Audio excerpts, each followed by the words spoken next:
प्यारे बच्चों नमस्कार, मैं देवेश कुमार। आज हम बात करने वाले हैं काफी इंपॉर्टेंट टॉपिक वैद्युत द्विध्रुव के कारण वैद्युत क्षेत्र की तीव्रता। इसमें कौन कौन सी स्थितियां आती हैं, चलो देखते हैं। वैद्युत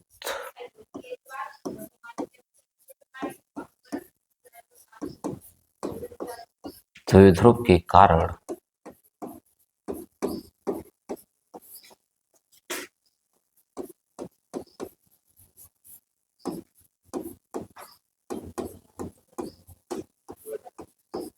वैद्युत क्षेत्र की तीव्रता।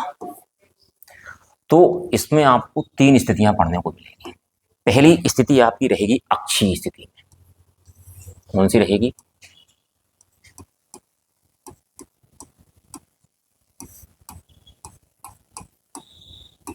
अक्षीय स्थिति। अक्षीय स्थिति क्या होती है? जैसे हम ये मान लेते हैं, ये हमारे पास एक वैद्युत द्विध्रुव है जो कि -q और +q आवेशों से मिलकर बना हुआ है और ये इसका मध्य बिंदु O है। अगर कोई भी बिंदु इस रेखा पर, मतलब इसकी अक्ष पर, चाहे इस तरफ हो और चाहे इस तरफ हो, इधर कोई बिंदु लिया जाए या इधर कोई बिंदु लिया जाए, तो इस बिंदु पर अगर वैद्युत क्षेत्र की तीव्रता निकाली जाएगी तो ये आपकी स्थिति कहलाएगी अक्षीय स्थिति में वैद्युत क्षेत्र की तीव्रता। दूसरी स्थिति आती है निरक्षीय स्थिति।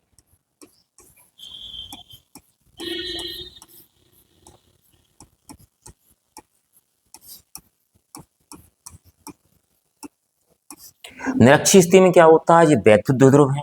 वैद्युत द्विध्रुव के मध्य बिंदु O से अगर कोई रेखा लंबवत खींच दी जाती है और इस रेखा पर कोई बिंदु चाहे इस तरफ हो चाहे इस तरफ हो, तो ये दोनों बिंदु किस स्थिति में कहे जाएंगे?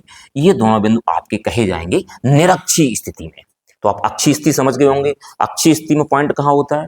वैद्युत द्विध्रुव की अक्ष पर होता है। और निरक्षीय स्थिति में क्या होता है? वैद्युत द्विध्रुव के मध्य बिंदु से वैद्युत द्विध्रुव की अक्ष के लंबवत खींची गई रेखा पर जो पॉइंट होता है वो क्या वो स्थिति कौन सी होती है? वह स्थिति होती है आपकी निरक्षीय स्थिति। तीसरी आती है किसी भी बिंदु पर।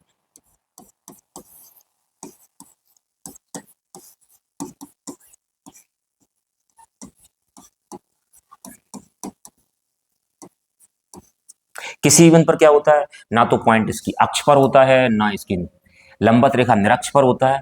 कोई पॉइंट होता है यहां से मध्य बिंदु से किसी भी कोण पर, थीटा कोण पर, थीटा मतलब कितना भी सब 10, 15, 20, 50, 30 जिस होगा, तो वो पॉइंट आपका क्या कहलाएगा? वो कहलाएगा किसी भी बिंदु पर वैद्युत क्षेत्र की तीव्रता। तो आप समझ गए होंगे कि हमारे पास वैद्युत द्विध्रुव के कारण जो वैद्युत क्षेत्र की तीव्रता के हमारे पास कितने डेरिवेशन है यहाँ पे? एक तो अक्षीय स्थिति में है, दूसरा निरक्षीय स्थिति में है, तीसरा किसी बिंदु पर है। अक्षीय स्थिति समझ गए आप, निरक्षीय स्थिति समझ गए और किसी बिंदु पर भी समझ गए होंगे। चलो ठीक है, अब देखते हैं वैद्युत द्विध्रुव के कारण अक्षीय स्थिति में वैद्युत क्षेत्र की तीव्रता। अब देखते हैं अक्षीय स्थिति में वैद्युत क्षेत्र की तीव्रता। सबसे पहले हम समझते हैं इसका फिगर। जैसे मान लेते हैं ये हमारे पास एक वैद्युत द्विध्रुव है। कौन सा है? AB, जो कि -q व +q आवेशों से मिलकर बना हुआ है। ये हमारे पास द्विध्रुव का मध्य बिंदु, द्विध्रुव का मध्य बिंदु O है और दोनों आवेशों के बीच की दूरी हमारे पास कितनी है? 2l। तो ये दूरी कितनी हो जाएगी हमारे पास? l हो जाएगी। ये दूरी हमारे पास कितनी हो जाएगी? l हो जाएगी। मध्य बिंदु इसलिए, और परावैद्युतांक के वाले माध्यम में स्थित है। अब हमें क्या निकालना? इसकी अक्षीय स्थिति में किसी बिंदु पर वैद्युत क्षेत्र की तीव्रता निकालनी है। मैं मान लेता हूं अक्षीय स्थिति हमारे पास ये रही। अक्षीय स्थिति में कोई पॉइंट हमारे पास P है जहां हमें क्या ज्ञात करनी है? वैद्युत क्षेत्र की तीव्रता ज्ञात करनी है। और बिंदु P की जो बिंदु O से दूरी है वो कितनी है हमारे पास? R है। अच्छा, वैद्युत क्षेत्र की तीव्रता कैसी राशि होती है? वैद्युत क्षेत्र की तीव्रता होती है सदिश राशि। तो इसकी हमें डायरेक्शन देखनी पड़ेगी। दिशा देखने के लिए क्या होता है? जो धन आवेश के कारण जो वैद्युत क्षेत्र की तीव्रता होती है वो धन आवेश से दूर होती है, और ऋण आवेश के कारण जो वैद्युत क्षेत्र की तीव्रता होती है वो ऋण आवेश की ओर होती है। तो अगर हम आवेश +q के कारण वैद्युत क्षेत्र की तीव्रता निकालें तो इससे दूर चली जाएगी। मैंने मान लिया कितनी हमारे पास? E1 किस तरफ रहेगी? धन आवेश से दूर रहेगी। अगर हम -q आवेश के कारण निकालें वैद्युत क्षेत्र की तीव्रता तो किस तरफ हो जाएगी? E2 हो जाएगी। इसकी डायरेक्शन किस तरफ हो जाएगी? आवेश -q की तरफ। क्लियर? अच्छा, अब यहां समझिएगा, यहां से यहां तक दूरी कितनी है हमारे पास? R है। अगर हम आवेश +q से दूरी निकालें तो यहां से यहां तक दूरी कितनी हो जाएगी, आर में से कितना कम हो जाएगा, एल कम हो जाएगा, तो ये हो जाएगा आर माइनस एल। क्लियर।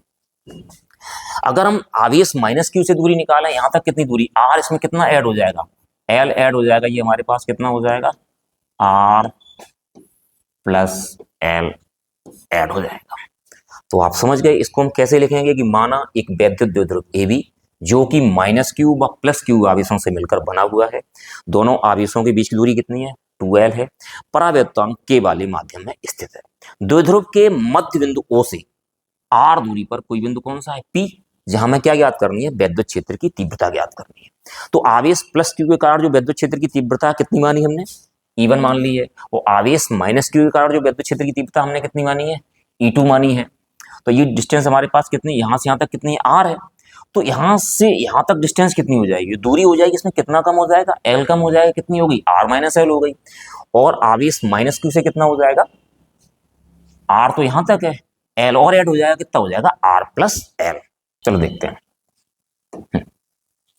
तो हमने क्या लिखा है इसमें कि माना एक वैद्युत द्विध्रुव AB जो कि माइनस क्यू व प्लस क्यू आवेशों से मिलकर बना हुआ है, दोनों आवेशों के बीच की दूरी 2L है, परावैद्युतांक K वाले माध्यम में स्थित है। द्विध्रुव के मध्य बिंदु O से R दूरी पर अक्षीय स्थिति में कोई बिंदु कौन सा है, P, जहां हमें वैद्युत क्षेत्र की तीव्रता ज्ञात करनी है। इधर देखिएगा आप, अब हम निकालेंगे आवेश प्लस क्यू के कारण,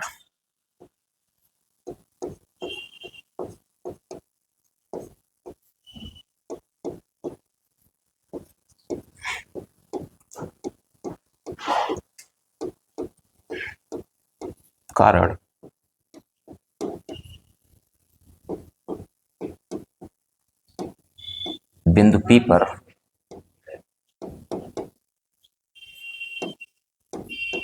वैद्युत क्षेत्र की तीव्रता कितनी मानी हमने, E1 मानी है। आपने फॉर्मूला पढ़ा है, बिंदु आवेश के कारण किसी भी बिंदु पर वैद्युत क्षेत्र की तीव्रता, उसका फॉर्मूला होता है E is equal to 1/4 pi epsilon 0 K Q upon R square. यदि परावैद्युत माध्यम है तो K लगता है, यदि परावैद्युत माध्यम नहीं है तो K नहीं लगता है। तो Q upon R square, R का मतलब आवेश से उस बिंदु तक की दूरी जहां हमें क्या ज्ञात करना है, जहां हमें वैद्युत क्षेत्र की तीव्रता ज्ञात करनी है। तो आवेश Q से बिंदु P तक की दूरी कितनी है, R माइनस एल। तो कितनी हो जाएगी, E1 is equal to 1/4 pi epsilon 0 K Q upon R minus L का whole square, equation number first. क्योंकि हमारे पास R के स्थान क्या लगती है, दूरी लगती है, तो आवेश प्लस क्यू से यहां तक दूरी कितनी है, हमारे पास है R माइनस एल है। किसके कारण हमने वैद्युत क्षेत्र की तीव्रता निकाल ली, आवेश प्लस क्यू के कारण बिंदु P पर वैद्युत क्षेत्र की तीव्रता निकाल ली। अब किसके कारण निकालेंगे, अब निकालेंगे आवेश माइनस क्यू के कारण बिंदु P पर वैद्युत क्षेत्र की तीव्रता।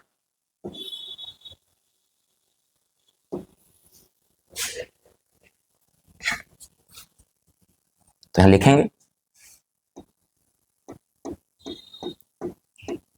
आवेश माइनस क्यू के कारण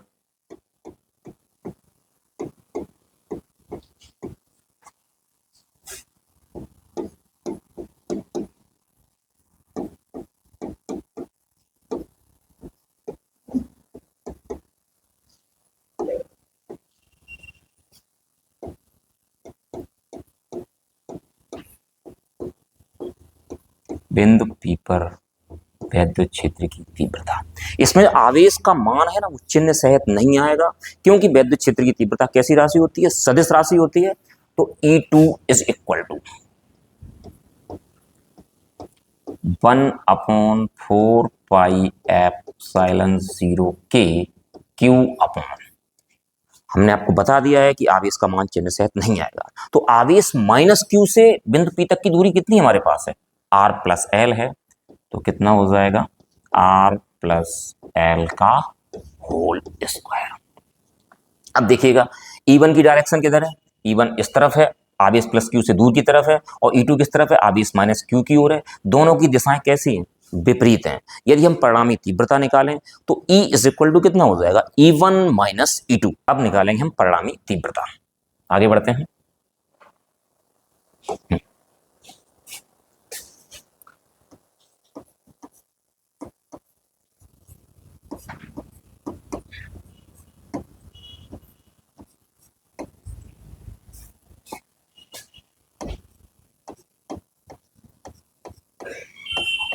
परिणामी तीव्रता तो E इज इक्वल टू कितना हो जाएगा, E1 माइनस E2, क्योंकि दोनों की दिशाएं कैसी हैं, विपरीत हैं, तथा E1 का मान E2 से अधिक है।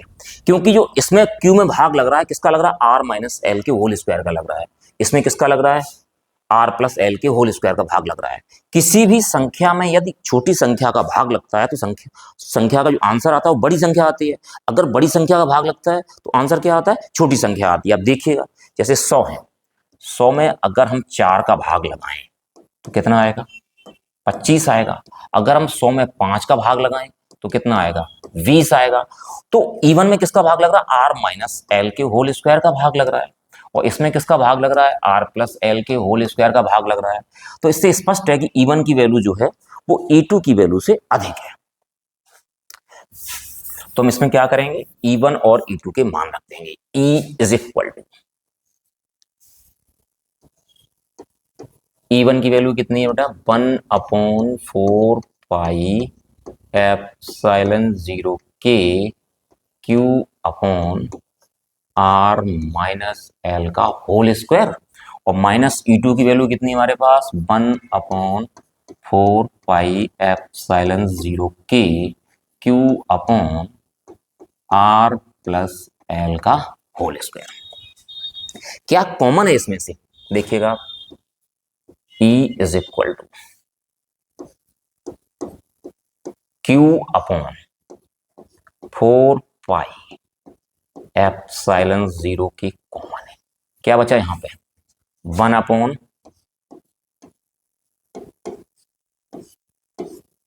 R माइनस एल का होल स्क्वायर माइनस के 1 अपॉन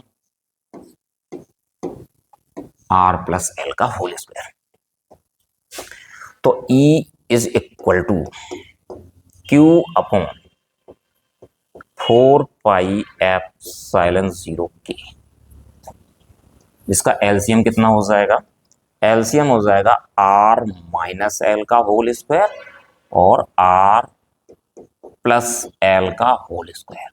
यहां पे कितना बचता, R माइनस एल के होल स्क्वायर से R माइनस एल का होल स्क्वायर कट जाएगा, तो R प्लस एल के होल स्क्वायर का 1 में मल्टीप्लाई हो जाएगा, तो कितना हो जाएगा, R प्लस एल का होल स्क्वायर। और इसमें क्या रहेगा, R प्लस एल के होल स्क्वायर से R प्लस एल का होल स्क्वायर कट जाएगा, यहां क्या बचेगा, R माइनस एल का होल स्क्वायर। तो क्या बचा, E इज इक्वल टू हमारे पास Q अपॉन 4 पाई एप्सिलॉन 0 के, ऊपर ऊपर क्या करते हैं, इसका होल स्क्वायर खोल देते हैं। A प्लस बी का होल स्क्वायर क्या होता है बेटा, A square plus B square plus 2ab, तो R square plus L square plus 2RL, खुल गया। चिन्ह किसका आया, माइनस का। अब किसका खुलेगा, A माइनस बी का होल स्क्वायर खुलेगा। A माइनस बी का होल स्क्वायर क्या होता है, A square plus B square minus के 2ab। ठीक, नीचे हमने इसको यूं लिख दिया, R minus L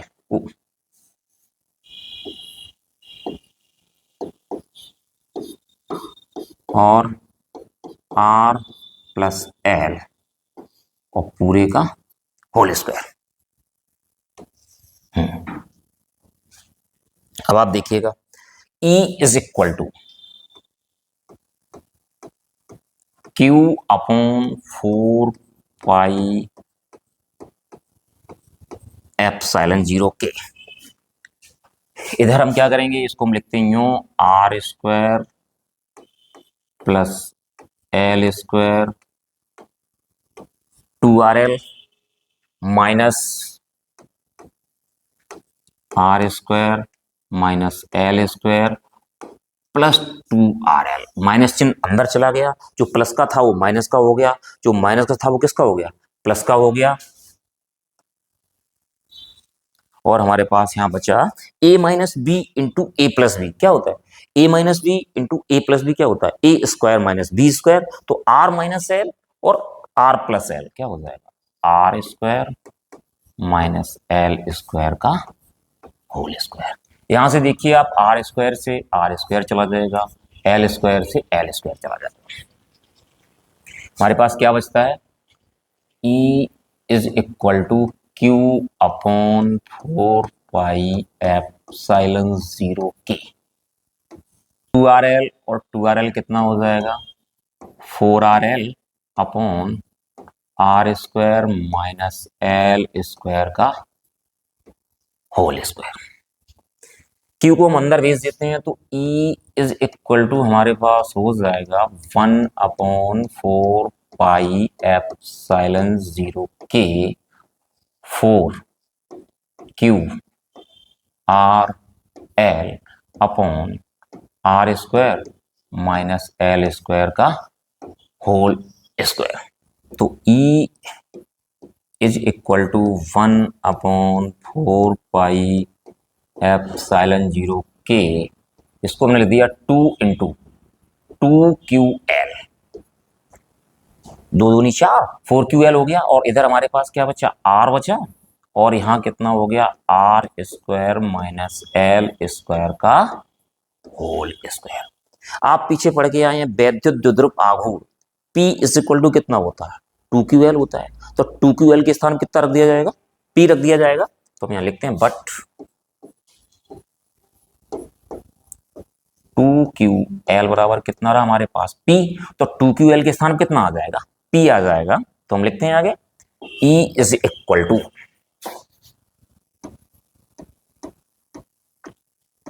1/4 pi epsilon 0 के और 2PR upon R square minus L square का होल स्क्वायर। इसके स्थान कितना आएगा, P आएगा। तो 2PR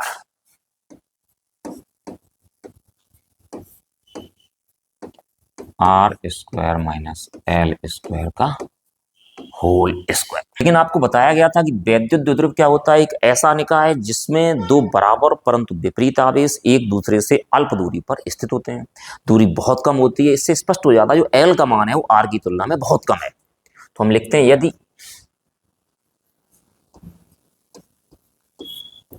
L is less than R, तो एल को नगण्य मानने पर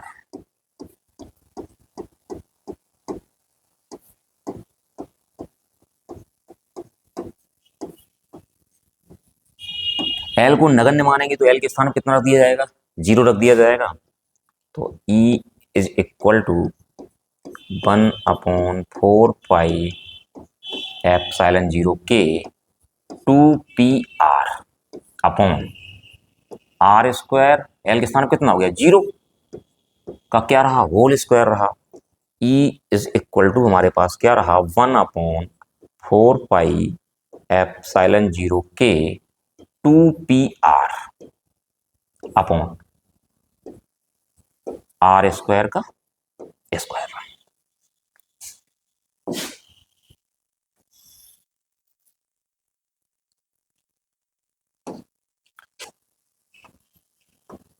तो E is equal to 1/4 pi epsilon 0 के 2PR आर स्क्वायर का होल स्क्वायर कितना हो जाएगा, r⁴। और इससे क्या हो जाएगा, एक घात कम हो जाएगी। तो हमारे पास यहाँ क्या बचता है, E is equal to 1/4 pi epsilon 0 के 2P अपॉन RQ।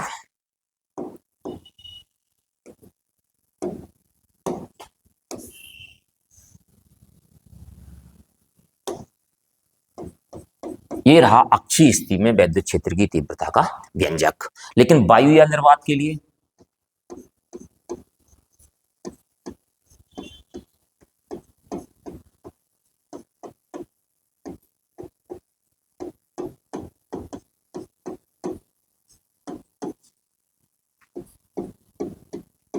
के बराबर कितना होता है 1 होता है, तो E is equal to 1/4πε0 2p upon R Q.